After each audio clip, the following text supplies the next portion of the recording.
Gara-gara pil caleg mau bertengkar, jangan. Mereka mau jadi anggota DPR, kamu tim sukses bertengkar. Ini juga karang-kara tim sukses kasih berkelahi orang. Dia mau dapat proyek, bohong aja kerjanya. Siap pak, baleho pak, siap aman. Disuruh bikin 10, 2 aja dia bikin. Ada tim sukses di sini? Banyak. Ibu majelis taklim juga biasa jadi tim sukses. Gampang pak, anggota saya 100, tapi tolong belikan kami seragam. Pret. Ayo, jangan bertengkar gara-gara janji-janji politik. Politisi kau percaya, hancur kau. Itu politisi kalau mau dipilih gayanya luar biasa. Pakai gamis, pakai songkok, pakai serban, bikin baleho, Allahu Akbar. Tidak pernah didapat di masjid. Apa pembohong begitu kau mau percaya? Dia bagi-bagi kartu namanya. Pilih saya, kita sama-sama orang Sulawesi. Pilih saya, ada masalahmu. Nih kartu namaku, telepon saya 24 jam. Begitu terpilih, dia ganti nomor HP-nya. Itu yang kau mau percaya? Dongo. Ayo, sudah. Jangan bertengkar. Sekarang sudah selesai pilpres. Kalau ada yang merasa dibohongi, kau tidak usah ribut. Kalau ada yang merasa dicurangi, kau tidak usah ribut. Serahkan kepada Allah. Demi Allah, tidak ada orang manusia yang mulia hidupnya kalau dia pembohong dan pendusta. Tidak ada itu orang yang hidupnya mulia kalau dia curang dan pembohong. Tidak usah ribut. Serahkan saja kepada Allah. Aturan hukum biarkan jalan. Jangan kau ribut. Lebih kau urus daganganmu. Ya. Sekarang tidak ada lagi 01, 02. Tidak ada lagi Prabowo, tidak ada lagi Jokowi. Yang ada sekarang 01 tambah 02 sama dengan 03, Persatuan Indonesia. Ya. 2. Penyebab orang bertengkar bermusuh. Apa? Sombong. Apa itu sombong? Pakai barang mahal, belum tentu. Pakai itu. Ibu-ibu punya emas, pakai itu emasmu supaya orang tidak remehkan kamu. Apa sombong? Belum tentu. Kapan kau sombong? Kalau kau hina orang yang pakai palsu. Pakai emasmu, pakai kalau perlu tulis emas murni. Tapi jangan kau remehkan orang. Nih bapak-bapak kalau mau pakai ini emas, pakai. Mau pakai Rolex, pakai. Mau pakai Rado, pakai. Mau pakai baju krokodil, pakai. Tahu krokodil? Cabuaya. Sekarang tidak ada lagi di sini pakai cabuaya karena dia sudah jadi buaya darat. Boleh pakai. Kapan kau sombong? Ketika kau hina tetanggamu. Kau tahu ini bajuku? Ini Singapura 3 juta. Kamu tidak bisa beli, miskin. Kau sombong. Ibu-ibu sombong. Pakai emasmu, pakai, namanya perhiasan. Kapan sombong? Kalau ibu menghina orang yang pakai bukan emas. Kau tahu ini emas Dubai 70 juta saya beli di Madinah. Kamu tidak bisa beli, orang miskin. Kau sombong. Pakai emas boleh, yang penting jangan kau terlalu sombong. Mentang-mentang pakai emas gelang, gak begini terus.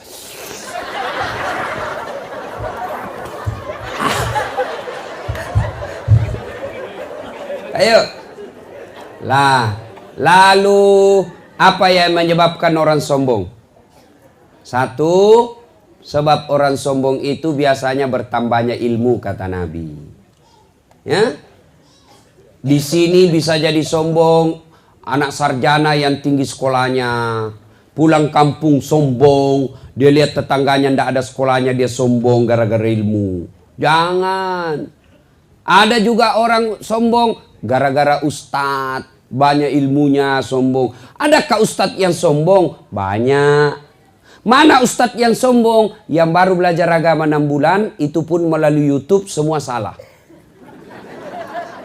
Ayo, adik-adik yang baru belajar ini, yang merasa dirinya kelompok hijrah, komunitas hijrah, baguslah kau bertobat dan mendekatkan diri kepada Allah. Tapi jangan kaku memahami Islam. Ya, kenapa kita berbeda-beda dalam memahami Islam? Mohon maaf, ini kaum-kaum non-muslim yang saya boleh jelaskan. Kenapa ada perbedaan dalam Islam? Karena sumber hukum Islam kita itu ada 3. 1 Quran, 2 hadis, 3 pendapat ulama. Quran hanya tertulis, hadis hanya tertulis. Hadis mengatakan, saya melihat Nabi takbir sejajar dengan bahu, sejajar dengan bahu. Mana disebut sejajar dengan bahu? Tidak ada videonya, tidak ada gambarnya. Maka orang berimajinasi, membayangkan sejajar dengan bahu itu bagaimana? Pertama begini, Allahu Akbar. Kenapa? Sejajarnya dilihat dari depan. Ya toh? Yang kedua, Allahu Akbar. Sejajarnya dari atas, dia begini. Boleh, mau begini silahkan, mau begini silahkan, semua ada dalilnya. Ada juga yang saya lihat begini saja. Ada juga. Ada juga begitu. Silahkan, jangan kau salahkan orang. Ada juga yang selalu serius, Allah. Silahkan, jangan kau kasih salah orang. Begitu kau salahkan orang, maka kau akan bertengkar. Ada juga yang selalu serius, Allah.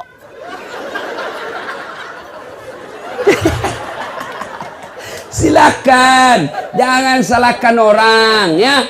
Jelas ya? Ya. Jangan sombong gara-gara ilmu. Allah marah, dia cabut ilmumu, maka kau bisa pikun. Kalau pikun mana ada obatnya? Pak, kalau ada orang jago sekali salah-salahkan orang, tanya saja, kalau dia bilang dirinya jago, bos, apa terjemahannya Alif Lam Mim? Itu saja kau tanyakan, apa terjemahannya Yasin? Dan sudah bilang, tidak tahu. Apa kau mau sombongkan? Yasin aja kau tidak tahu.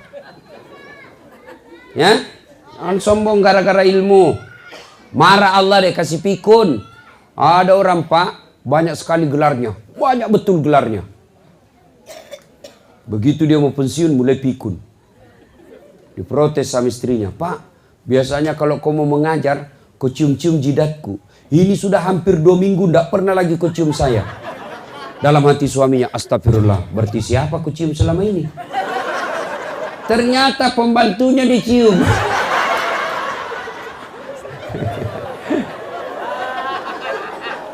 Dua, penyebab orang sombong. Apalagi penyebab datangnya sombong setelah bertambahnya ilmu, bertambahnya pangkat jabatan. Ada kepala desa di sini? Ada? Kepala desa jangan sombong. Kau jadi kepala desa karena kau dipilih rakyat. Paling lama berapa tahun? 5 tahun. Kalau terpilih lagi 10 tahun. Tidak terpilih, wabillahi taufiq wal hidayah. Kau keluar, bos. Anggota DPR jangan sombong. Kenapa? Kau jadi anggota DPR karena rakyat pilih. Kalau kau tidak dipilih lagi, kau jadi rakyat biasa. Jadi bupati jangan sombong. Kenapa? 5 tahun. Kau jadi bupati karena rakyat memilihmu. Jadi gubernur jangan sombong. Kau jadi pejabat karena rakyat memilihmu. Lalu apa yang kau mau sombongkan? Ada pegawai negeri di sini? Camat, lurah, jangan sombong. Pensiun jadi berhenti kau jadi pegawai negeri. Apa? Apalagi yang membuat orang sombong? Jabatan. Jangan, Allah tidak senang. Yang ketiga, sebab orang sombong, apa? Bertambahnya harta. Jangan sombong gara-gara harta. Pak Ketua punya ruko banyak, jangan sombong. Ayo, belajar dari Palu, Donggala, sekejap saja. Dah sampai 10 menit miskin, gempa bumi hancur. Apa yang kamu sombongkan? Hah? Ayo, ada kawan saya kasihan kerja tadi kaya di Palu, ndak punya asuransi, kena gempa rata hancur semua harta-hartanya. Sekarang kerja di Makassar 1.500.000 gajinya 1 bulan. Apa yang kamu sombongkan? Oke lah, rumahmu bagus, tabunganmu banyak, tapi Allah marah, nak kasih penyakit. Penyakitnya apa? Tidak bisa makan nasi, tidak bisa makan garam, dilarang makan gula, dilarang makan daging, dilarang makan lembok, sambal, apa aja bisa namakan? Ubi rebus. Uangnya 1 miliar cuma Ubi bisa namakan. Apa yang mau kau sombongkan? Hah? Apa yang mau sombongkan dengan harta? Jangan sombong. Ini cewek, apa kau mau sombongkan? Kau cantik 17 tahun, tapi 71 tahun. Masih cantik kau. Apa mau sombong? Apa ini bapak-bapak mau sombong? Jangan sombong. Allah tidak senang orang sombong. Makin tinggi pangkat, makin cerdas, makin banyak duit, dia tawadu. Oh, orang makin jadikan teladan. Nah, kau lihat itu Haji. Itu banyak duitnya nak, banyak hartanya, bagus jabatannya, tapi tidak pernah ngomong sombong. Yang kau sombong itu dia itu, contoh kau itu nak. Tapi kalau kau miskin, kata Allah, ya ada 3 teman setan di dunia, 1 di antaranya ganiyun mutakabbir, orang kaya yang sombong. Minum dulu. 3 teman setan kata Allah dari dunia ini. Temannya setan. Siapa? Orang kaya yang sombong. Ghaniyun mutakabbir. Itu temannya setan. Kaya harta sombong, temannya setan. Kaya pangkat sombong, temannya setan. Kaya jabatan sombong, temannya setan. Kaya ilmu sombong, temannya setan. Tapi orang masih bilang, ya wajarlah dia sombong, kaya, banyak uangnya, tinggi pangkatnya, cerdas. Ya wajar dia sombong, ada jalannya. Tapi temannya kok setan. Tapi ini sudah miskin, pengangguran, mulutnya busuk, tidak ada kerjanya, jelek mukanya, bau keteknya, sombong lagi. Bukan mau temannya setan, kau sudah jadi setan cilaka.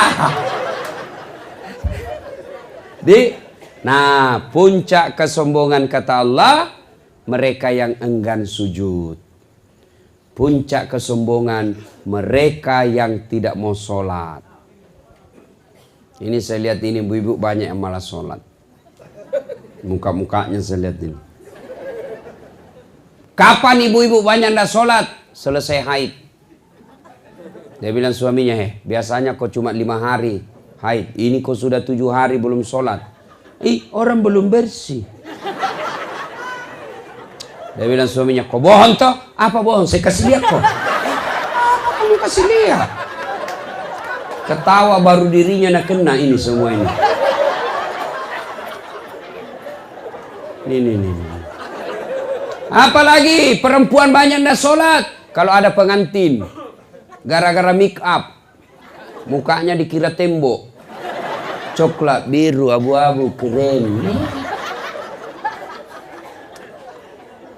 Itu semua serba palsu. Bulu matanya panjang palsu. Alisnya tebal palsu, bibirnya merah palsu, pipinya biru palsu, pantatnya gawus.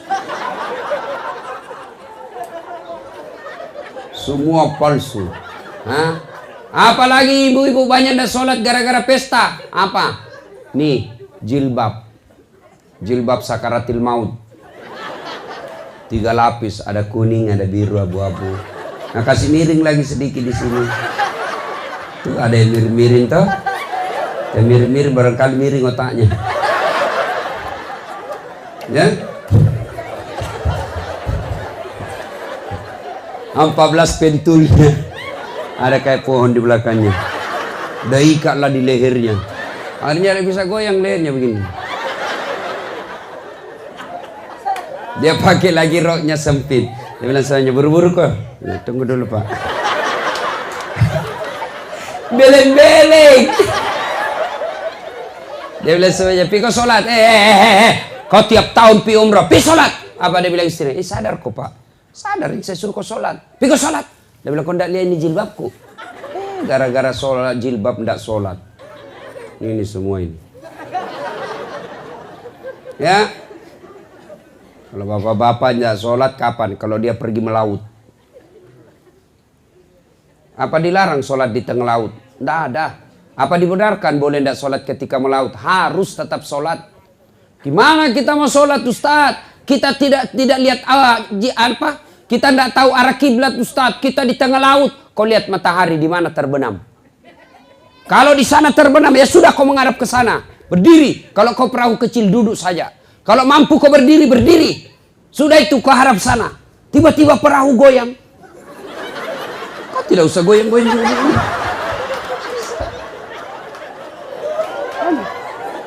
Ya. Ustadz, bagaimana kita mau sholat di perahu, Ustadz? Kita bau oli, kita bau keringat, kita bau matahari. Allah tahu bapak lagi dalam keadaan kerja, boleh sholat bau oli. Baju saya kotor, Ustadz. Allah tahu bapak lagi dalam keadaan kotor. Yang penting bapak tidak kena kencing bajunya dan tai. Boleh. Apa lagi? Apa lagi kau tidak mau sholat? Bilang apa? Saya jawab semua. Ayo. Ustadz, saya tidak bisa berdiri. Duduk. Bagaimana cara sholat duduk? Lihat ini sholat duduk. Saya ajari nih. Anggaplah lagi di atas perahu.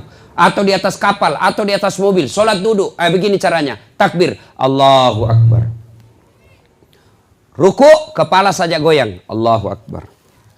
Samiallahu liman hamid.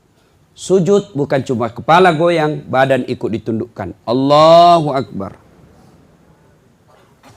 Sholat duduk. Ustaz, tidak bisa duduk, baring. Anggap di sana kiblat, kepala di sini. Nah, beginilah, anggaplah ini kiblatnya, kepalanya ini. Ya, sudah, ini saja goyang. Allahu Akbar. Allahu Akbar. Kepala sudah dikasih begini. Jelas. Saya tidak bisa begitu, Ustaz. Sholat pakai isyarat. Mana namanya sholat pakai isyarat? Matamu saja kau kasih goyang. Allahu Akbar.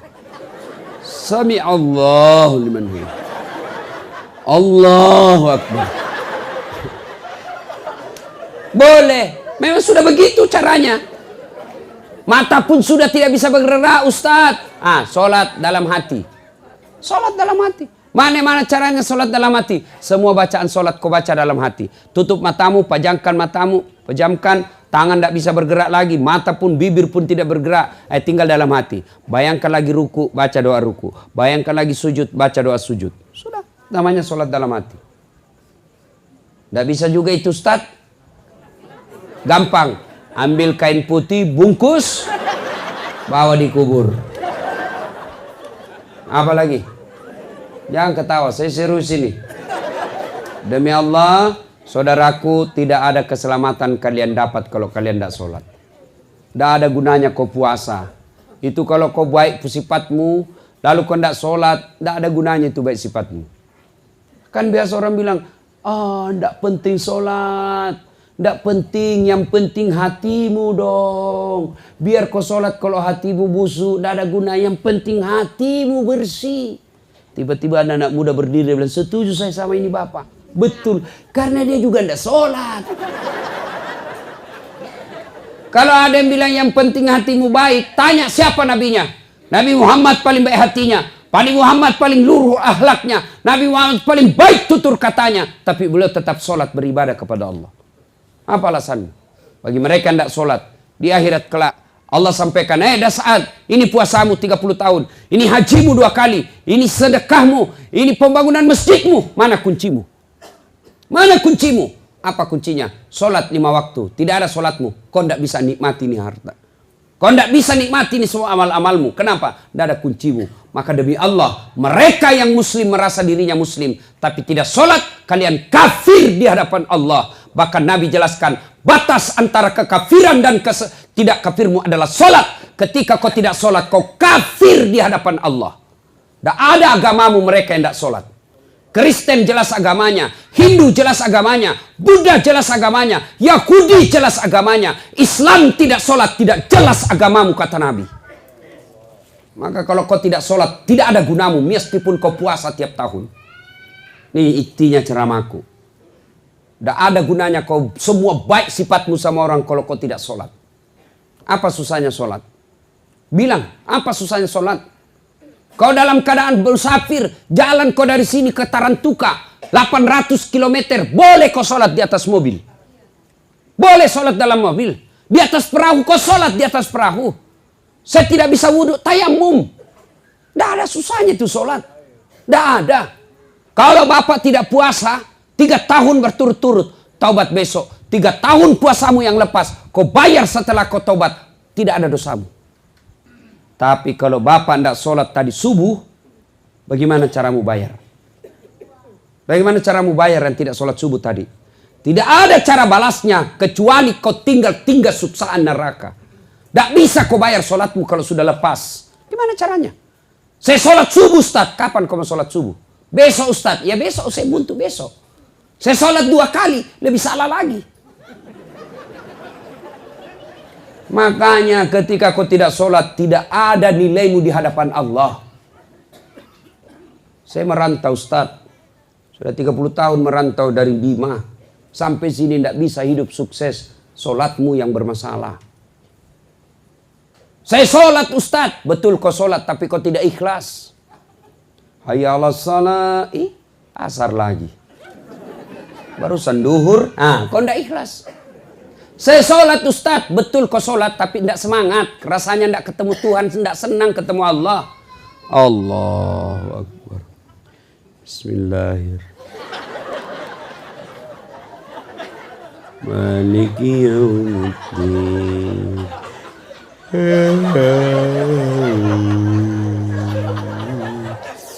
Ihdinas mustaqim siratal an'amta 'alaihim.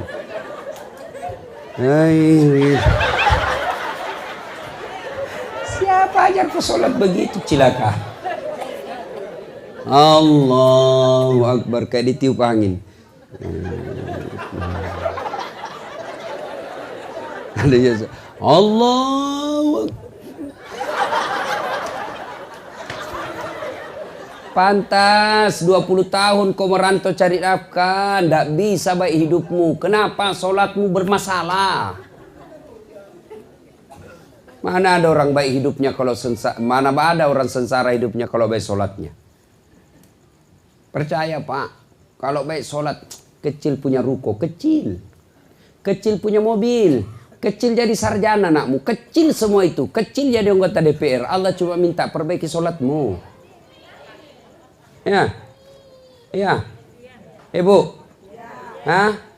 maka ibu kontrol sholatnya suaminya, bapak kontrol sholatnya istrinya. Istrimu pergi ke jalan, telepon ketika sudah duhur, ingatkan, Bu, sudah duhur. Kamu jalan sudah sholat dah? Bu, pergi suaminya cari merantau.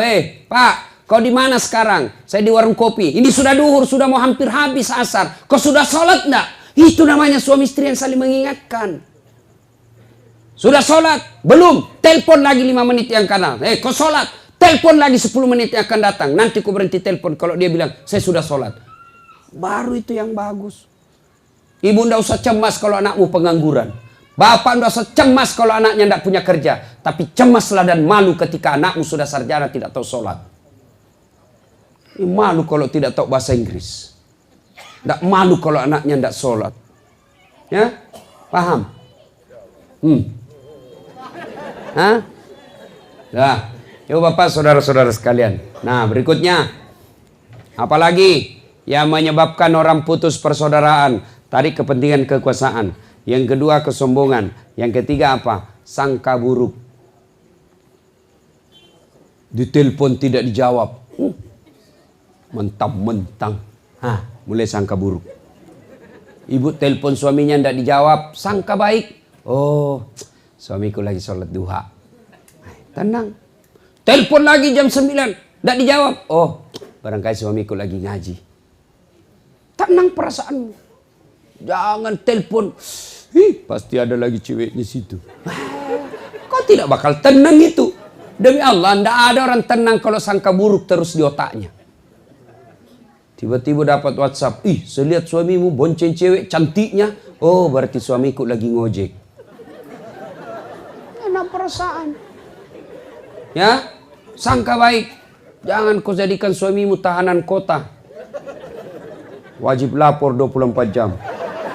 Baru keluar 1 jam menelpon. Di mana kau Pak? Di mana kau? Di kantor. Bohong. Mana kau? Di kantor. Bohong. Tolong foto baru kirim. Ya. Ada bapak-bapak dikasih gitu istrinya? Ada di sini bapak-bapak? Ada di sini takut sama istrinya? Ada? Berhenti kau jadi laki-laki. Apa mau takut sama istrimu? Nggak ada harga diri tuh. Aku bilang sama istriku, boleh kalau duit habis-habis itu rezekimu, tapi jangan kamu kasih takut-takut saya. Nelpon di mana kau, video call. Setengah mati kita, baru 1 jam mencari kita. Sampai di rumah dia ngomel kerjanya. Apa enaknya kita jadi laki-laki? Jangan takut sama istri Pak ya. Dia bilang soalnya kalau dia marah Ustadz, dia kasih pecah piring Ustadz. Kalau dia kasih pecah piring Pak, 1 kasih pecah kok 1 lusin. Piring boleh dibeli, harga diri sebagai suami tidak boleh diinjak-injak. Allahu Akbar.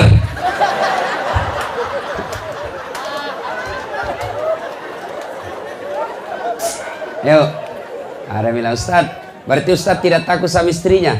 Apa sih mau takut sama istriku? Cuma istriku lebih berani dari saya. Ibu, mau masuk surga? Bukan cuma masuk surga, dirindukan surga. Kata Nabi, perempuan kalau mau dirindukan surga, 1, dirikan sholat. 2, puasa Ramadan. 3, jaga harga dirimu. 4, taati perintah suamimu, maka surga bagimu mana saja aku memasuki. Saya yakin ibu sholat, saya yakin ibu puasa, saya yakin ibu tidak jalan kecuali yang baik-baik. Tapi yang membuat ibu bisa masuk neraka gara-gara apa? Tidak taat sama suami. Sekarang ibu-ibu itu malas masak, ngontrol suami, suaminya dibentak. Tidak bakal biar hitam sidat gara-gara sholat. Kau puasa Senin Kamis, tapi kau kurang ngajar, durhaka sama suamimu. Suamimu kau kata-katai, suamimu seenakmu bicara. Demi Allah kata Nabi, jangankan kau masuk surga, baunya surga kau tidak dapat ibu. Kenapa begitu Ustaz? Karena ibu itu ditanggung suaminya dunia akhirat. Artinya apa? Kalau ibu berdosa, ibu keluar rumah dan di luar ibu berdosa, bukan ibu saja yang tanggung, tapi suami diseret masuk neraka gara-gara ibu yang berdosa. Beda laki-laki. Suaminya ulama, suaminya penceramah, suaminya penghafal Quran, rajin sholat tahajud, tapi istrinya tidak pakai jilbab, istrinya tidak sholat, istrinya tidak puasa Ramadan, istrinya suka bertengkar sama tetangganya. Meskipun suaminya ketua majelis ulama, suaminya masuk neraka lebih dulu baru istrinya. Makanya jangan suka ngomong. Tanggung ibu-ibu itu dunia akhirat. Kasih senang itu suamimu. Ibu, fungsi utama seorang suami bukan cari nafkah bagi ibu. Fungsi seorang suami yang utama bukan cari makan, tapi apa? Mendapatkan ridho supaya ibu gampang masuk surga. Suamiku cerewet, biar saja dia masuk neraka. Yang penting ibu harapkan suamiku senang sama saya. Itu yang membuat saya gampang masuk surga. Kalau ibu suka ngomel, malas masak, di rumah tidak pernah cantik, berat badan tambah besar. Apa enaknya kita jadi laki-laki? Dulu itu ibu istri-istri dulu, suaminya kalau pulang mau pergi melaut, belum bangun suaminya sudah siap makanannya yang dikaleng-kaleng dengan kopinya untuk dibawa ke perahu. Belum pulang suaminya sudah siap masakannya. Sekarang ibu-ibu pulang suaminya masakan 3 hari dipanasi nasi goreng. Jangan ketawa. So model-model perempuan malas ini. Enak juga kita suami itu kalau pulang capek melaut. Pulang suami disambut istrinya dengan dandanan yang baik, rapi, parfum, harum. Disambut dengan senyum. Assalamualaikum kakandaku, Arjunaku. Ya Allah, terima kasih kau kirim datang kembali pahlawanku.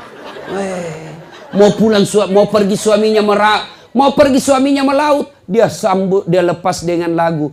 Ku lepas di kau pahlawan. Itu pulang suaminya, disambut lagi lagunya. Pulang suaminya, duduk suaminya, dia buka kaum sepatunya lalu menyanyi. Bila kamu di sisiku, hati rasa syahdu. Enak langsung hilang capeknya itu suami di laut.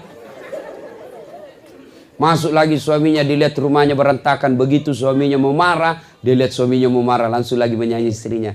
Insaflah wahai manusia.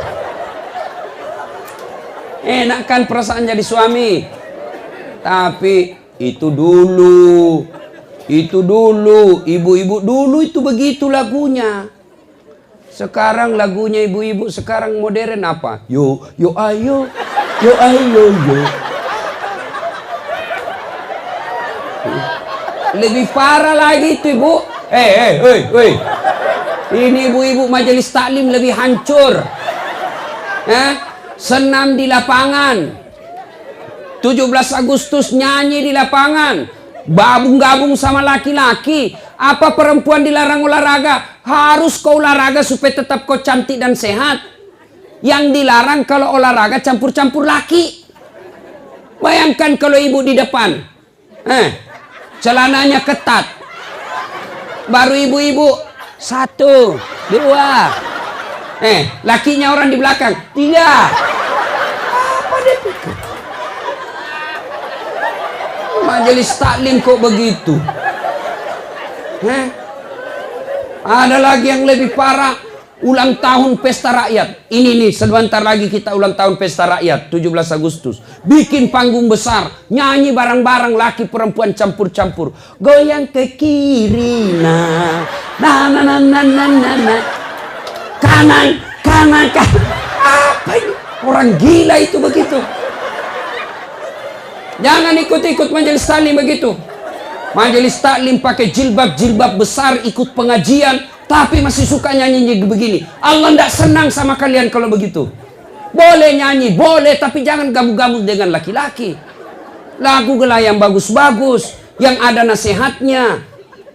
Ya, jangan mentang-mentang dengar lagu nasihat, begitu suaminya sudah mulai pikun-pikun tua-tua lagu nasihat sama suaminya. Apa lagunya? Bila Israel datang menjemput.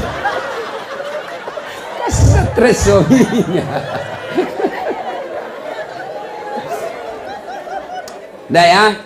Nah, waktu yang sangat terbatas. Apa hebatnya kalau banyak teman? Ya, apa hebatnya kalau banyak teman? Banyak teman, 1, murah rezeki. Murah rezeki. Kata Nabi, siapa yang mau umurnya panjang, siapa yang mau murah rezekinya, siapa yang mau gampang selesai urusannya, silul arham, sambungkan persaudaraan. Ya, kenapa memurahkan rezeki? Orang yang banyak teman. Contoh, bapak ibu berdoa di masjid, selesai sholat maghrib sampai isya 1 jam dia berdoa. Ya Allah, murahkan rezekiku, tambahkan daganganku, murahkan laku semua ya Allah. Gampangkan semua, murah rezeki saya. Apakah tiba-tiba ibu berdoa 1 jam, uang jatuh dari langit-langit masjid? Cukup. Itu film karton. Lalu kalau ibu berdoa, bagaimana cara datangnya rezeki? Bagaimana datangnya rezeki? Datangnya dari tangan manusia.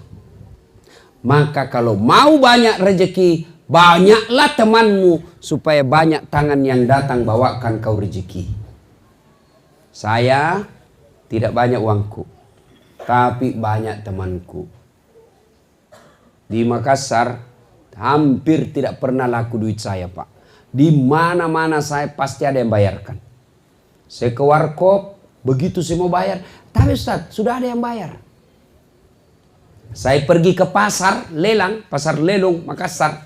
Baru saya turun dari mobil, ada yang teriak, "Assalamualaikum Ustaz." Dalam hatiku aman. Aman, pasti dibayar. Keranjang saya ada isi ula, ada isi gula, ada isi telur, ikan, sayur.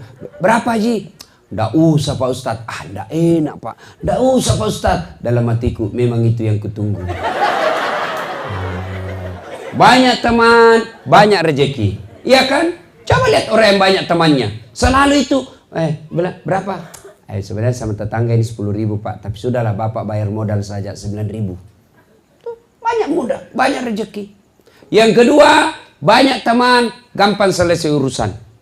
Saya ke kantor polisi, perpanjangan SIM dilihat sama Kapolres. Assalamualaikum Ustaz. Siap komandan. Waalaikumsalam. Kenapa Ustaz? Ustaz, komandan, perpanjangan SIM. Oh baik, gampang Ustaz. Kapolres terpanggil Kasat Lantas. Kasat Lantas, tolong bantu Ustaz urus SIM-nya. Jangan kau lagi minta uangnya, berdosa kau uang Ustaz kau makan. Selesai. Ayo, banyak teman, gampang selesai masalah. Begitu bapak berurusan di kantor polisi, sahabat saya itu, sudah, tidak usah lanjut. Banyak teman, gampang selesai masalah. Yang ketiga, banyak teman bisa terpilih pilkada. Ya, Pak. Dan yang keempat, banyak temanmu sehat walafiat, panjang umur. Kenapa bisa? Banyak yang doakan. Saya ini Pak, laki-laki jarum super. Jarang di rumah, suka pergi. Saya hampir tidak pernah di rumah Pak.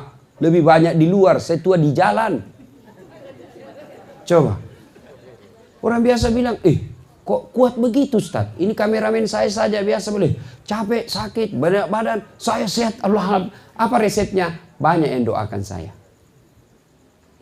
Di Instagram saya, Ustaz, semoga sehat walafiat. Semoga Ustaz dimudahkan perjalanannya. Dan tentu mereka doakannya saya ikhlas dan tulus. Maka bodoh kita Pak kalau banyak musuh. Biarkan orang memusuhi kita, tapi jangan kita yang mencari musuh. Ya? Nah, sekarang lagi. Bagaimana cara menyambungkan persaudaraan? Bagaimana? Satu, maafkan orang yang salah. Sakit hati Ustaz, biarlah sakit hatimu Allah yang balas. Dia khianati saya Ustaz, biarlah Allah yang balas itu semua pengkhianatannya. Kalau bapak balas, paling lapor di polisi. Kalau tidak lapor 6. Atur damai. Ya, kecewa kita. Tapi kalau Allah yang balas sakit hatimu, nak kasih menceret kok. Nggak usah dulu ginjal, nggak usah penyakit jantung, mencret. Mencret 2 bulan. Apa? Mana bisa kita kerja kalau mencret 2 bulan? Begitu mau naik perahu, naik sebulan lagi. Coba sampai di rumah keluar lagi. Coba, jadi biarkan sakit hatimu, biar Allah yang balas. Minta maaf, ya. Tidak maafkan saya, bukan urusanmu. Maafkan orang. Yang kedua, cara menyambungkan persaudaraan, bersedekah. Sedekahlah. Bapak, ibu, saudara-saudara sekalian, saya lihat masjid kita belum jadi. Ini yang kaya, yang ratusan juta duitnya di bank, lalu masjid kau tidak selesaikan demi Allah, uangmu yang ada di bank nanti kasih repot kau kalau kau mati. Jangan pelit. Tidak ada orang miskin kalau dia rajin sedekah. Mana ada orang kita lihat bangkrut gara-gara sedekah? Ustaz, itu di kampung saya yang sudut. Dulu rumahnya itu yang itu sudut warna coklat. Kaya sekali dulu itu Ustaz. Hanya karena rajin sedekah dia bangkrut. Tidak ada itu orang bangkrut gara-gara sedekah. Yang bangkrut gara-gara apa? Maksiat, judi, narkoba, selingkuh. Bukan poligami. Poligami halal. Jangan takut poligami Pak. Yang penting Bapak mampu dan berani. Dia bilang istri, mengajar salah lagi Ustaz di atas. Ibu, mau gampang masuk surga? Mau? Suruh suami kawin lagi. Dia bilang banyak jalan menuju surga. Memang banyak, tapi macet. Ini jalur tol. Dia bilang sakit hati Ustaz. Ya memang sakit hati karena hadiahnya surga. Kalau tidak sakit hati ya kipas angin saja hadiahmu. Gimana suamimu tidak nikah lagi kalau kau tidak pernah cantik? Kita pulang daster tinggi sebelah. Kelihatan tali BH. Mau tidur bedaknya di sini tebalnya, dah kasih timun matanya. Tidur sambil mengorok.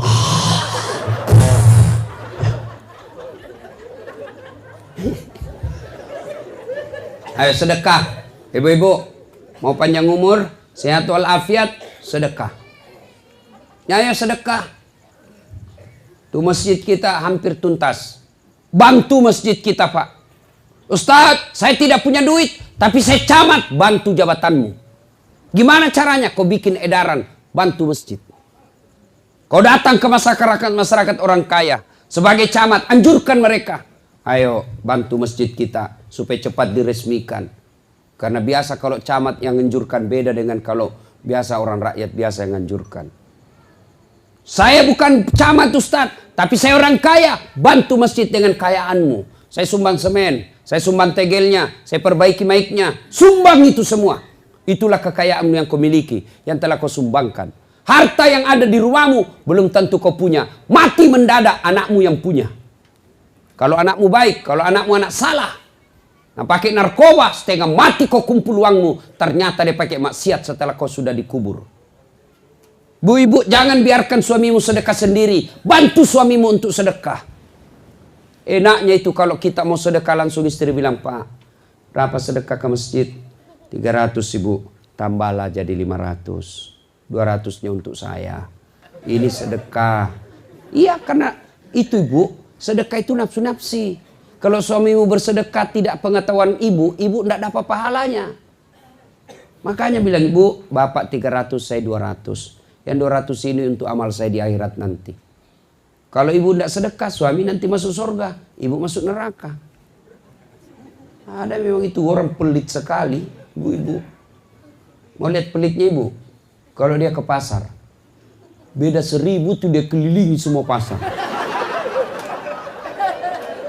Ketawa sambil baku lihat. Dia bayangkan dirinya.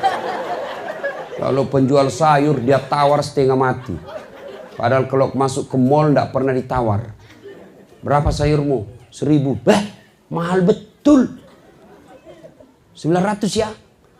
1000 bu. 900. 1000. Betul dia bayar 1000 tapi apa? Nih 1000. Ambil jeruk 2. Pasti rugi orang. Jangan pelit ibu. Hei bu. Hoi. Bu. Rumah bagus, tempat tidur bagus, tabungan banyak, tapi pelit, tiba-tiba kena serangan jantung. Mati mendadak, siapa yang nikmati tabunganmu? Siapa? Istri kedua.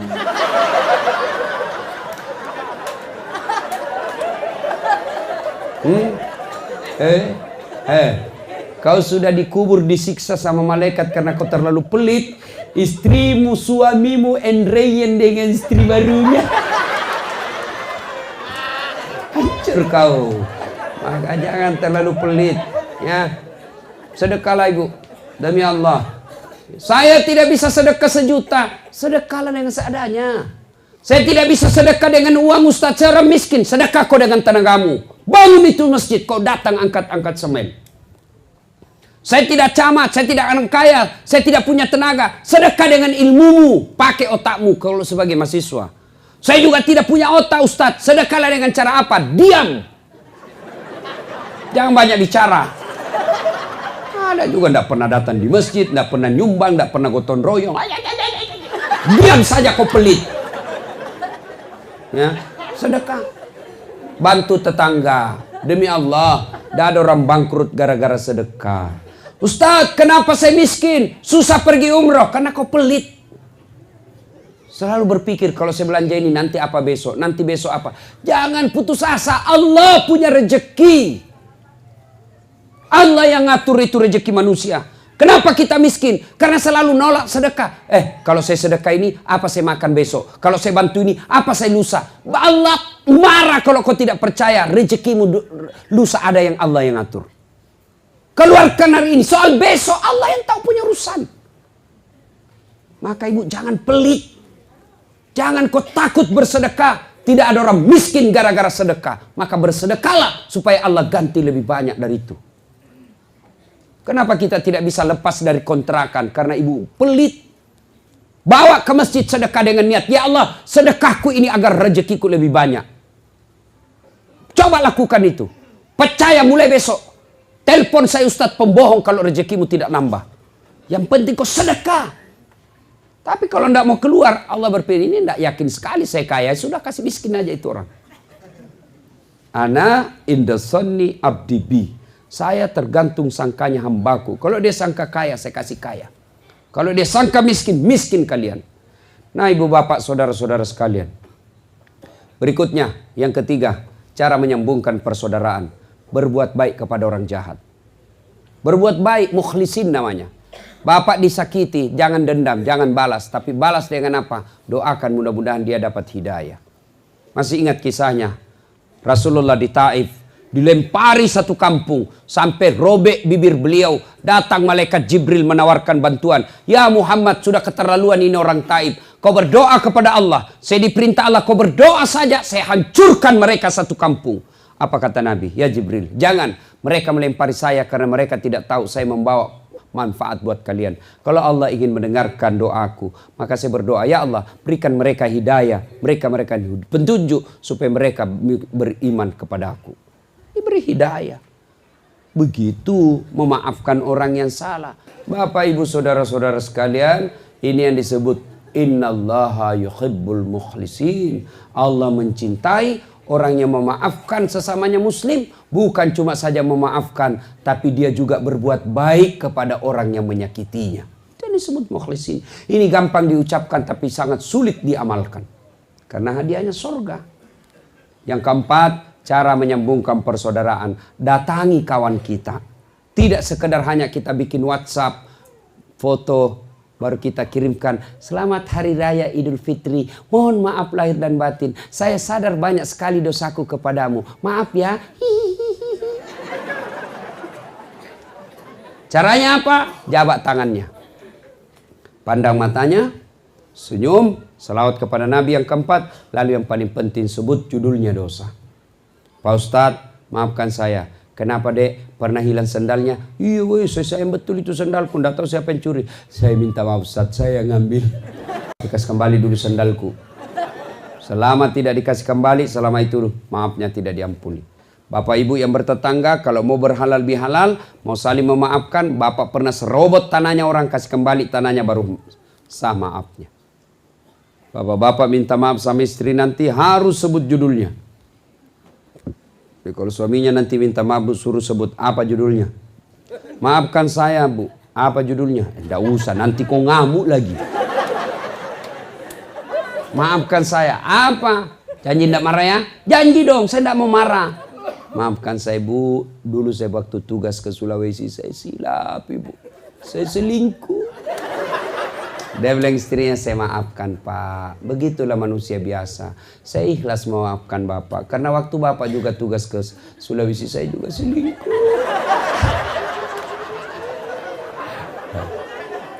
Nah ibu bapak saudara-saudara sekalian, makna terpenting dari halal bihalal ini adalah wa'tasimu bihablillahi jami'a wa la tafarraqu. Berpegang teguhlah engkau kepada tali persaudaraan agama Allah dan janganlah engkau bercerai-berai.